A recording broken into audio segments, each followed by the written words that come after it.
Mr. President, I was, to say the least, shocked last night when I heard that President Trump dismissed FBI Director Comey from his position as the director of the FBI.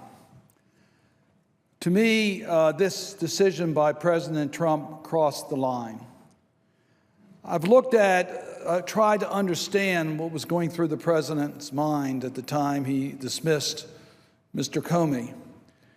And it's clear he had memorandums written by the Department of Justice that were released at the time. But there's also a clear indication that President Trump was considering this decision for over a week, that after he had reached the decision to fire Mr. Comey, he needed grounds from the Department of Justice, and that information was supplied to Mr. Trump for his decision-making. This was Mr. Trump's decision. At the time he dismissed Mr. Comey, President Trump's associates were involved in the investigation being done by the Department of Justice. This is a criminal investigation being done by the Department of Justice because of Russia's interference in the United States election system that involved associates of Mr. Trump. We don't know where that investigation is going. We don't. But we do know now that the President of the United States has compromised the ability of that investigation by firing Mr. Comey. That should not happen in American politics. No one is above the law. And the timing of the firing of Mr. Comey is extremely suspicious. If the president was really concerned about the FBI's director's conduct in the Hillary Clinton email investigation, why didn't the president fire Director Comey when he took the oath of office in January? It just doesn't add up. No one is above the law. According to news reports, President Trump was also upset over the amount of media coverage the FBI director and investigations were attracting, and the White House asked DOJ officials to come up with reasons. So it is clear to me that the decision to fire Mr. Comey was a personal decision reached by President Trump, and it was known by him at the time that it would compromise the investigation being done by the Department of Justice. So I've been asked by others, well, you know, Mr. Comey was not popular by Democrats or Republicans, that he had done things during his term as director that upset a lot of us, and that's true. But the director of the FBI has a 10-year term for a reason, a term that is longer than 2 terms of the President of the United States. This is not a partisan position. The FBI is not required to be popular with either Democrats or Republicans. What he's required to do is uphold the law of the land for all Americans, and that no one would be above the law. That's what we expect from the director of the FBI. And Mr. Trump, President Trump, has compromised that integrity of the independence of the FBI. So at this point, what can we do? I would suggest that in regards to the criminal investigation that was being done by the Department of Justice, there's only one course of action that will maintain the credibility of that investigation.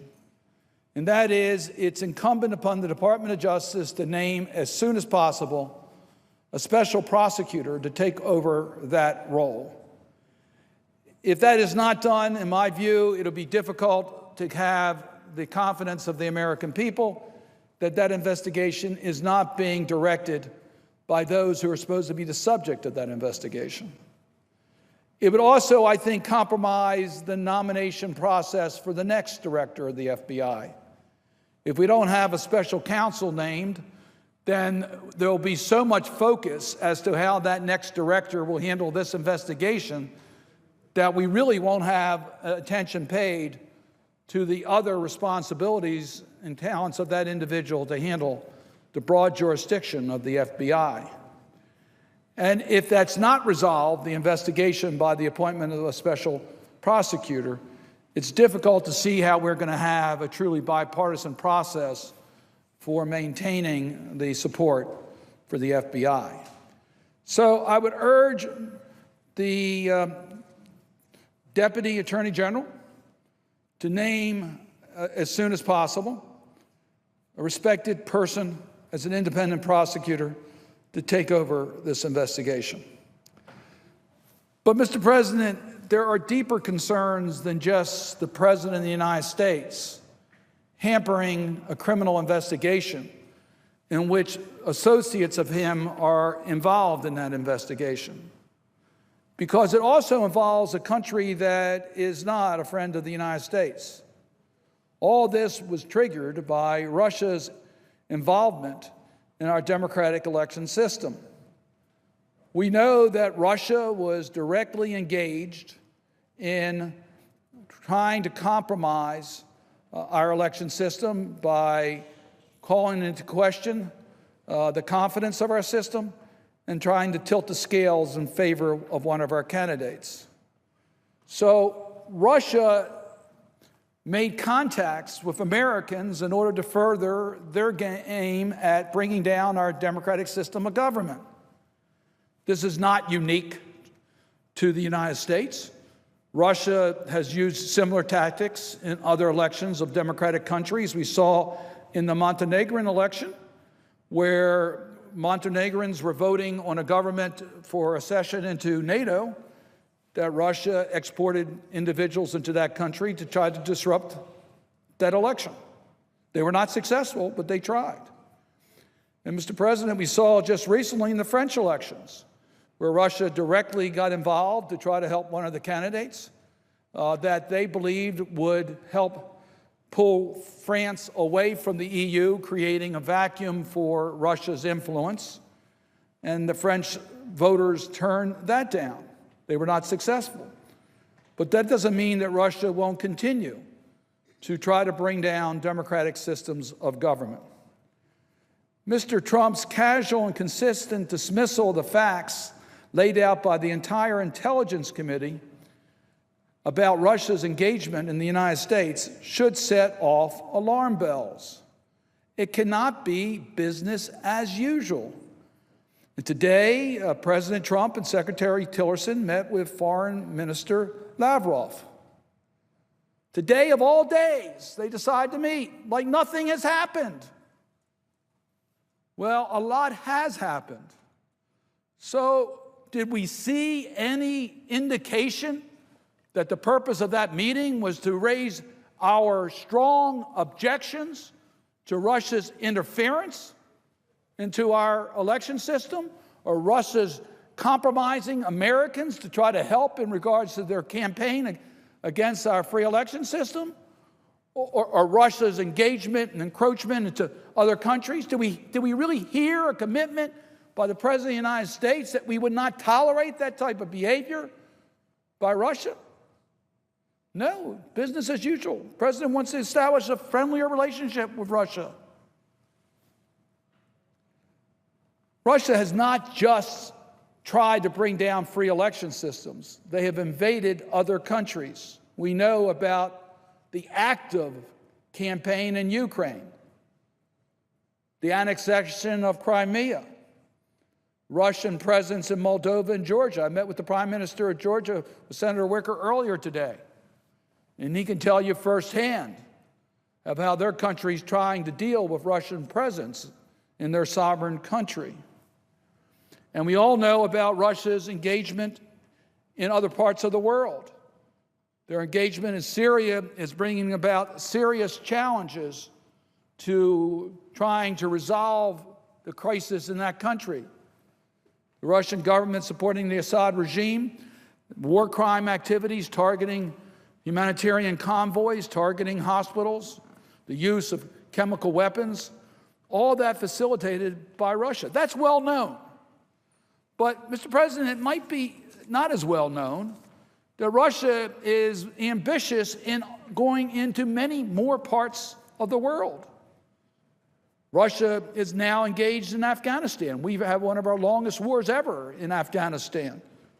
And our commitment to the people of Afghanistan is to have a democratic government. So Russia is now engaged with the Taliban, trying to upset our ability to bring all the parties together in unity in a government.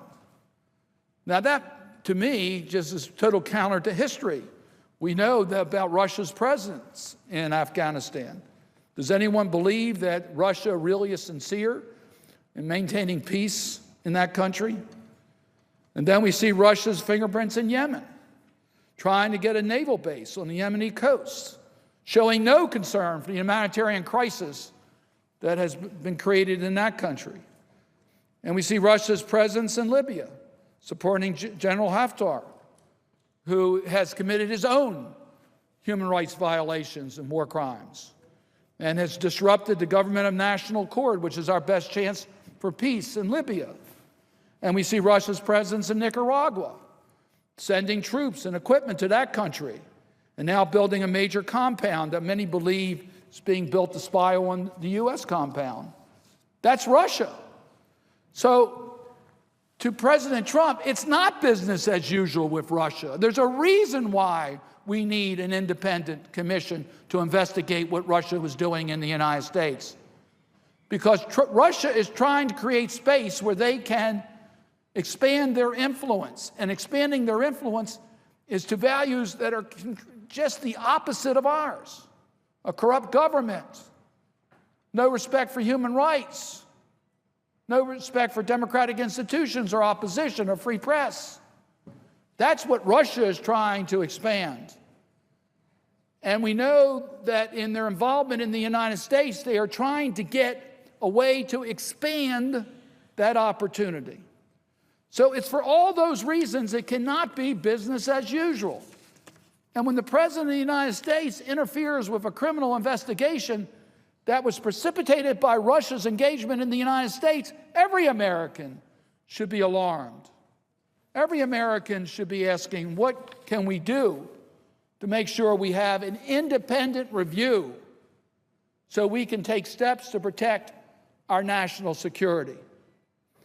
It's not acceptable for the Senate to say business as usual. We need to come together and facilitate the independent review of the criminal involvements, of potential criminal involvements of Americans in facilitating the Russians and what they were doing. And we need to have an independent review of all of what Russia was doing in this country so that we can take the necessary steps to protect our national security. With that, Mr. President, I would suggest the absence of a quorum.